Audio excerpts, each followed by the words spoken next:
नमस्कार, मी ॲडव्होकेट अथर्व मगदुम आणि आजच्या व्हिडिओमध्ये आपण बघूया जमिनीचा व्यवहार करताना तुम्हाला कोणत्या गोष्टींची दक्षता घ्यायची आहे जेणेकरून तुमची फसवणूक होणार नाही. तर हा लाख मोलाचा सल्ला तुम्हाला या व्हिडिओमध्ये बघायला मिळेल, कारण की बरेचदा काय होतं, आपण वारंवार केसेस ऐकत असतो की हा जमिनीच्या व्यवहारामध्ये फसला किंवा त्याची जमिनीच्या व्यवहारामध्ये फसवणूक झाली. तर ही फसवणूक का होते? कारण की तुम्ही जमिनीचा व्यवहार करताना जर तो प्रॉपर व्यवहार केला नाही, तुमच्याकडून जर काही मिस्टेक्स झाल्या, काही चुका झाल्या, तर तो तुम्हाला आयुष्यभरासाठी फटका बसतो, आयुष्यभरासाठी तुम्हाला पश्चाताप भोगावा लागतो. तर या व्हिडिओमध्ये आपण बघणार आहोत की जमिनीच्या व्यवहाराला सामोरे जाताना कशा प्रकारे व्यवहार करायचा जेणेकरून तुम्हाला भविष्यात कधीच कोर्टाची पायरी चढायला लागणार नाही. हे सर्व गोष्टी आज आपण आपल्या या व्हिडिओमध्ये बघणार आहोत. कसं असतं, सर्वसामान्य माणूस काय दर आठवड्याला किंवा महिन्याला जमीन घेत नसतो. तो बिचारा कधी तर आपली जमापुंजी पै गोळा करून कधी तर जमीन घ्यायचं धाडस करतो आणि तेच धाडस करताना तो संयम बाळगत नाही.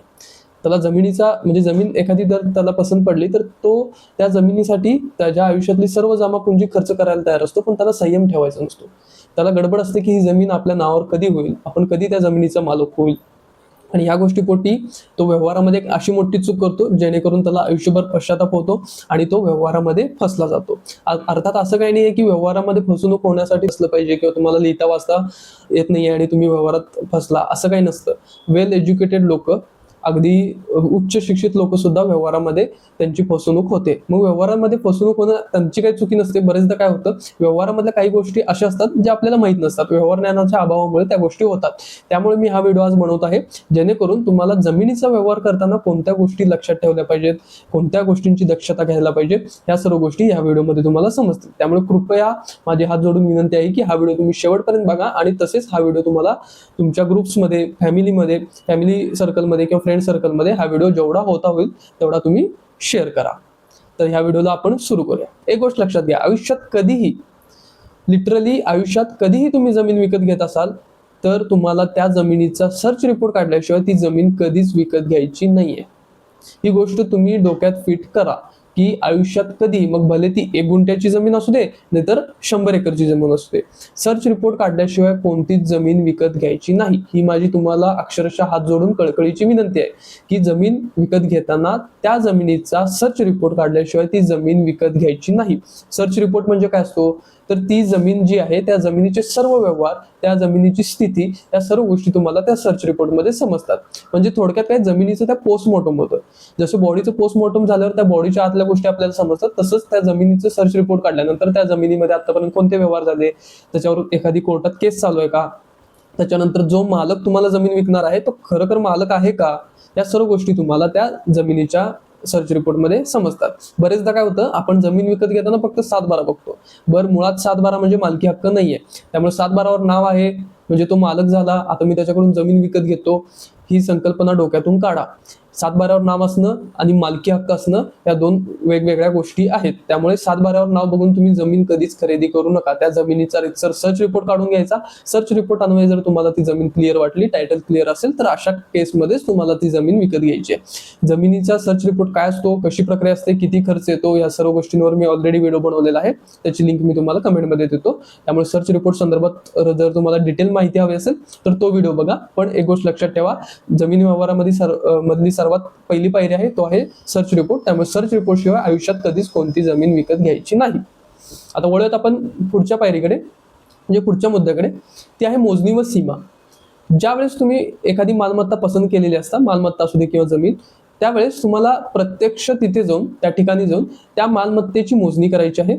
त्यासोबत त्या मालमत्तेच्या सीमा रेषा तुम्हाला चेक करायच्या आहेत. म्हणजे कोणता शेजाऱ्यासोबत काही सीमेसंदर्भात काही वाद नाहीये ना, या सर्व गोष्टी तुम्हाला त्या मालमत्तेसंदर्भात चेक करायच्या आहेत. कारण की भविष्यात काय होतं, तुम्ही खरेदी दस्त करता, दस्त केल्यानंतर तो जो कोण शेजारी आहे त्याचा सीमा संदर्भात काही वाद असेल, त्या सीमेसंदर्भात त्या जमिनीच्या, तर मग तो कोर्टात दावा करतो किंवा मग तुमच्यामध्ये काही वादावाद होतात आणि ह्या सर्व गोष्टींचा तुम्हाला त्रास होतो. त्यामुळे जमीन विकत घेतानाच त्या जमिनीची मोजणी करून घ्यायची आहे आणि त्या जमिनीच्या सीमारेषा ज्या काही आहेत त्या व्यवस्थित तुम्हाला तपासायच्या आहेत. ह्या सर्व गोष्टी, मोजणी व सीमा जर तुम्हाला व्यवस्थित तपासल्यानंतर जर त्याच्यामधून सुद्धा ग्रीन सिग्नल येत असेल, त्याच्यामधून सुद्धा काही पॉझिटिव्ह गोष्टी येत असतील, तर अशा केसमध्येच तुम्ही मग पुढच्या पायरीवर जाऊ शकता किंवा पुढे व्यवहारासाठी तुम्ही विचार करू शकता. पहिली तर गोष्ट सर्च रिपोर्ट, त्याच्यानंतर मोजणी व सीमा. आता वळूयात त्याच्यानंतर पुढचा टप्पा आहे तो म्हणजे वारस. ज्यावेळेस तुम्ही जमीन विकत घेत असता त्यावेळेस त्या जमिनीचा जो कोण मालक आहे त्याचे अन्य कोण वारसदार आहेत का, ज्यांची नावं त्या 7/12 उताऱ्यावर लावून घेणं राहिलेलं आहे हे तुम्हाला एकदा चेक करायचं आहे. कारण की बरेचदा काय होतं, ठराविक व्यक्ती अशा असतात ज्यांचा त्या मालमत्तेमध्ये हक्क असतो पण 7/12 उताऱ्यावर नाव नसतं. त्यामुळे जर समजा एखादा वारसदार राहून गेला असेल आणि त्याचं 7/12 उताऱ्यावर नाव नसेल आणि तुम्ही जर त्या व्यक्तीसोबत व्यवहार केला आणि व्यवहार झाल्यानंतर जर समजा तो जो कोण वारस आहे ज्याला वगळलेला आहे त्याने जर पुन्हा कोर्टात केस केली तर त्याच्यामध्ये तुमचं विनाकारण हाल होतं, तुम्हाला कोर्टामध्ये जावं लागतं आणि कोर्ट कचेरीमध्ये तुम्ही अडकता. त्यामुळे ज्यावेळेस तुम्ही जमीन खरेदी करत आहात, ज्या व्यक्तीकडून खरेदी करत आहात त्याचे कोण अन्य वारसदार आहेत का, किंवा जरी वारस असतील तर त्यांच्याकडून त्यांनी संमती घेतली का, किंवा त्या वारसाने हक्क सोडपत्र केले का, ह्या गोष्टीची एकदा तुम्हाला शहानिशा करायची आहे. जर त्याचे अन्य कोण वारसच नसतील, त्याची एकट्याची मालमत्ता असेल तर काय मग प्रश्नच उद्भवत नाही. आणि जर समजा एखादे वारस असतील आणि त्यांचं नाव त्या 7/12 उताऱ्यावर लावून घ्यायचं राहिलं असेल तर तुम्हाला पहिला ती प्रक्रिया करायची आहे आणि मगच खरेदी दस्त करून घ्यायचं आहे. त्याच्याशिवाय तुम्ही मालमत्ता विकत घ्यायची नाही. कारण की काय होतं, बरेचदा एक एक लोक काय करतात, मुद्दामून अन्य वारसांना वगळतात आणि अन्य वारसांचं नाव 7/12 उताऱ्यावर न लावता फक्त स्वतःचं नाव लावतात आणि मग ती मालमत्ता विकतात. मग ते ज्यावेळेस अन्य वारसदारांना समजतं ते वारसदार काय करतात, कोर्टामध्ये केस दाखल करतात आणि अशा केसमध्ये तुम्ही सुद्धा त्या व्यक्तीकडून मालमत्ता विकत घेतलेली आहे, खरेदी खत करून घेतलेली आहे, त्यामुळे तुम्हाला सुद्धा कोर्टाच्या दलदलीत अडकायला लागतं, म्हणजे तुम्ही अडकता इव्हेंच्युअली. त्यामुळे कृपया ज्यावेळेस जमीन विकत घेणार आहात त्यावेळेस त्या मालकाचे कोण वारसदार नाही आहेत ना, ज्यांचं नाव तिथं 7/12 उताऱ्यावर लावलेलं नाहीये, ह्या सर्व गोष्टी तुम्हाला तपासून घ्यायचे. त्याच्यानंतर सर्वात महत्वाचा मुद्दा, तुमचा जो काही खरेदी खत असेल, जमिनीचा व्यवहार करताना तो खरेदी खताद्वारे तुम्ही करता, तर जो काही तो खरेदी खत आहे तो तुम्हाला रितसर दुय्यम निबंधक कार्यालयात नोंदणीकृतच करून घ्यायचा आहे. बरेच जण ग्रामीण भागात अजूनही असा सल्ला देतात की खरेदी खते तुम्ही नोटरी करा. तर एक गोष्ट लक्षात घ्या, जर असं कोण तुम्हाला सांगितलं की बाबा खरेदी खत नोटरी करायचं किंवा नोटरी केलं तरी चालतं, तर त्याला कायद्यानुसार सांगा की इंडियन रजिस्ट्रेशन ऍक्टच्या सेक्शन 17 नुसार मालकी हक्क ट्रान्सफर करणारा जो काही दस्तावेज आहे तो तुम्हाला रितसर दुय्यम निबंधक कार्यालयात नोंदणीकृत करून घेणंच गरजेचं आहे. मग तो खरेदी खत असू दे, बक्षीसपत्र असू दे, हक्क सोडपत्र असू दे, कोणताही डॉक्युमेंट असू दे, ते तुम्हाला दुय्यम निबंधक कार्यालयात नोंदणीकृत करून घेणं अनिवार्य आहे. त्यामुळे नोटरीच्या भानगडीत पैसे वाचवण्यासाठी पडू नका. कृपया तुमचा जो काही जमिनीचा व्यवहार आहे तो तुम्ही नोंदणीकृतच करून घ्या. त्याच्यानंतर सर्वात महत्वाचा मुद्दा तो म्हणजे आयुष्यात कधीच जमिनीचा व्यवहार हा कॅशमध्ये करायचा नाही. ही गोष्ट पुन्हा एकदा ऐका की आयुष्यात कधीच जमिनीचा व्यवहार कॅशमध्ये करायचा नाही. तुम्ही ज्यावेळेस त्या व्यक्तीला पैसे ट्रान्सफर करणार असता, एकतर तुम्ही ऑनलाईन करा, गुगल पे, फोन पे, किंवा मग चेक द्या, किंवा मग आरटीजीएस किंवा एनईएफटी करू शकता. पण आयुष्यात कधीच जो काही जमिनीचा तुमचा व्यवहार आहे तो कॅशमध्ये करायचा नाही. अशाच प्रकारे व्यवहार करायचा जेणेकरून त्याची काहीतरी तुमच्याकडे नोंद राहील, काहीतरी पुरावा राहील. अशाच प्रकारे तुम्हाला तो व्यवहार करायचा आहे. जर चेकने केला तर तुमच्याकडे पुरावा राहतो, ऑनलाईन पेमेंटचा पुरावा राहतो, बँकने ट्रान्सफर केलं तर त्याचा सुद्धा पुरावा राहतो. कॅशने जर तुम्ही व्यवहार केला तर तुमच्याकडे पुरावा राहत नाही. मग ह्याच्यामध्ये काय होतं, तुम्ही त्या व्यक्तीवर विश्वास ठेवून त्याला कॅश देता आणि भविष्यात तो म्हणतो की ह्या व्यक्तीकडून मला पैसे मिळाले नाहीत. अर्थात तुमच्याकडे त्यावेळेस काहीच पुरावा नसतो, कारण की तुम्ही ऑलरेडी त्याला कॅशमध्ये पैसे दिलेले असतात, कॅशमध्ये व्यवहार केलेला असतो. त्यामुळे आयुष्यात कोणताही मोठा व्यवहार असू दे, फक्त जमिनीचा व्यवहारच असं नाही, कोणताही मोठा व्यवहार असला तर तो कधीच कॅशमध्ये करायचा नाही. कारण की घोर कलियुग चालू आहे. भविष्यात लोक पलटतात आणि ते म्हणतात की ह्या व्यक्तीने आम्हाला कॅश दिलेच नाही. त्यामुळे कधीच म्हणजे कधीच जमिनीचा व्यवहार असा नाही, कोणताही मोठा व्यवहार असू दे पैशा संदर्भात तो कधीच कॅशमध्ये करायचा नाही.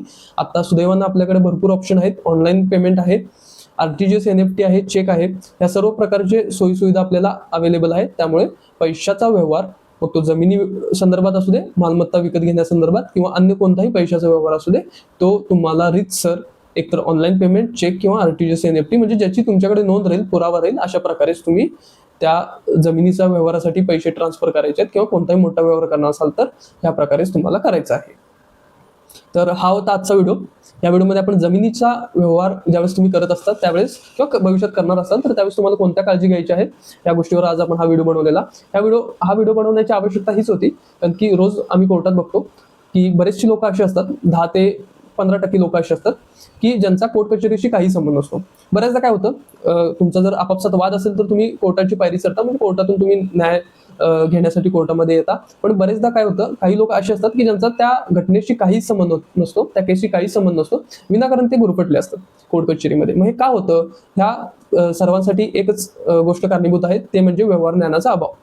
जर तुम्ही व्यवहार करताना जर व्यवहार चूक केला नाही, व्यवहार करताना जर तुम्ही छोट्या मोठ्या अगदी छोट्यातली छोटी जरी चूक तुम्ही व्यवहार करताना केली तर ती चूक तुम्हाला आयुष्यभरासाठी भोगायला लागू शकते. आयुष्यभरासाठी तुम्हाला त्या गोष्टीचा पश्चाताप होतो. कोर्ट कचेरी वाटते तेवढी सोपी नाहीये. तुम्हाला कोर्टात भयंकर त्रास होतो. कोर्ट कचेरी म्हणजे एक दलदल आहे. एकदा तुम्ही अडकला की त्यात तुमचा वेळ वाया जातो, पैसा खर्च होतो. त्यामुळे एक गोष्ट काय करायची आहे, तिथं भविष्यात जे तुम्ही पैसे खर्च करणार आहात कोर्टात, त्यामुळे भविष्यात जर तुम्हाला कोर्ट कचेरीची पायरीच चढायची नसेल तर आता तुम्हाला थोडासा पैसा खर्च करावा लागेल. आता म्हणजे ज्यावेळेस तुम्ही जमिनीचा व्यवहार करणार असाल, कोणताही आयुष्यात व्यवहार करताना एक कायदेशीर सल्ला तुम्हाला घेणं गरजेचं आहे. कारण की काय होतं, तुम्ही कायदेशीर सल्ला घेत नाही कारण का वकिलांच्या सल्ला फीज असतात किंवा तुम्हाला तो खर्च टाळायचा असतो किंवा अशा गोष्टींमध्ये खर्च करणं म्हणजे तुम्हाला वावगं वाटतं. त्यामुळे तुम्ही कायदेशीर सल्ला न घेता काहीतरी स्टेप्स घ्यायला जातात, तुमचं तुम्ही काहीतरी व्यवहार करायला जाता आणि नंतर भविष्यात तुम्हाला फटका बसतो. त्यामुळे जास्त काय करू नका, थोडा संयम बाळगा. एखाद्या वकिलांचा सल्ला घ्या, कायदेशीर बाबी समजून घ्या. वकिलांचा सल्ला घ्यायला पाहिजे असं काही नाही. आता तुम्हाला युट्यूब किंवा अन्य सोशल मीडिया प्लॅटफॉर्म्स किंवा ऑनलाईन इंटरनेट हे सगळं इझिली अवेलेबल आहे. त्यामुळे त्याच्यावर तुम्ही रिसर्च करू शकता. युट्यूबवर आपलं जे काही चॅनल आहे त्या चॅनलवर जे काही व्यवहारासंदर्भात जे आपण कामगिरी करतो, म्हणजे मग खरेदी करत असू दे, हक्क सोडपत्र असू दे, जे काही व्यवहार असतात त्या संदर्भात मी ऑलरेडी A to Z माहिती देणारा व्हिडिओ बनवलेला आहे. ते तुम्ही चेक करू शकता. म्हणजे थोडक्यात सांगायचं हेतू काय आहे की कोणत्याही व्यवहाराला सामोरे जाताना थोडासा संयम बाळगा, गडबड करू नका. जास्तीत जास्त काय होईल, थोडासा वेळ जाईल, खिशातील थोडेसे पैसे खर्च होतील, पण भविष्यात तुम्ही कोर्टाची पायरी तुम्हाला चढायला लागणार नाही. कारण की काय होतं, आता तुम्ही पैसे वाचवायला जाता पण कोर्टात मग नंतर भविष्यात तुम्हाला भरपूर पैसा ओतायला लागतो. त्यामुळे भविष्यात जर कोर्ट कचेरीमध्ये पैसा जर तुम्हाला स्पेंड करायचा नसेल, भविष्यात जर कोर्टात पैसे वाचवायचे असतील तर आत्ताच तुम्ही व्यवहार करताना व्यवहार हा व्यवस्थित करायचा आहे. भले थोडे तुमचे पैसे जातील पण व्यवहार करतानाच व्यवहार चोख करायचा आहे. तर हा होता आजचा व्हिडिओ. आणि या व्हिडिओमध्ये आपण मोजणी संदर्भात एक मुद्दा बघितला. तर मोजणी कशी करायची यावर मी व्हिडिओ लवकरच आपल्या चॅनलवर अपलोड करेन. आणि तुम्हाला काही शंका असतील तर तुम्ही कमेंटमध्ये विचारू शकता. आणि आणखीन एक गोष्ट, जर तुम्ही जमिनीचा व्यवहार करणार असाल आणि तुम्हाला सर्च रिपोर्ट किंवा अन्य कोणत्याही गोष्टींची जर गोष्टींबद्दल काही शंका असतील तर मला विचारू शकता. मी तुम्हाला मोफत सल्ला देईन. पण जमिनीचा व्यवहार करताना सल्ला घेतल्याशिवाय तो जमिनीचा व्यवहार करू नका. जो काही कायदेशीर सल्ला असेल मी तो तुम्हाला मोफतमध्ये देईन. त्यामुळे तुम्ही मोफत सल्ला घ्या, पण जमिनीच्या व्यवहारामध्ये व्यवहार हा चोख करा. भविष्यात कोर्टामध्ये तुम्हाला यायची गरज भासणार नाही आणि कोर्टामध्ये तुम्ही चुकून पण येऊ नका. कारण की कोर्टात जर एकदा अडकला तर तुम्हाला आयुष्यभरासाठी त्रास होऊ शकतो. आणि काय होतं, बरेचदा काय होतं, ग्रामीण भागातील गोरगरीब लोक जे असतात त्यांना व्यवहार ज्ञानाच्या अभावापोटी हे अशा छोट्या मोठ्या व्यवहारामध्ये अडकतात. कारण की वाईट ह्या गोष्टीचं वाटतं की त्यांनी आपली आयुष्यभराची जमापुंजी एकत्र करून एखादी जमीन किंवा मालमत्ता विकत घ्यायचं धाडस केलेलं असतं. आणि त्या केसमध्ये जर त्यांना फटका बसला, त्या केसमध्ये जर त्यांची फसवणूक झाली तर ते कुठेतरी एक लज्जास्पद बाब आहे. त्यामुळे कृपया जर तुम्हाला जमिनीच्या व्यवहार संदर्भात काही अडचणी असतील, काही माहिती हवी असेल तर मला विचारू शकता. मी निश्चितच सांगेन. पण व्यवहार करताना कायदेशीर सल्ला घ्या. तर हा होता आजचा व्हिडिओ. धन्यवाद.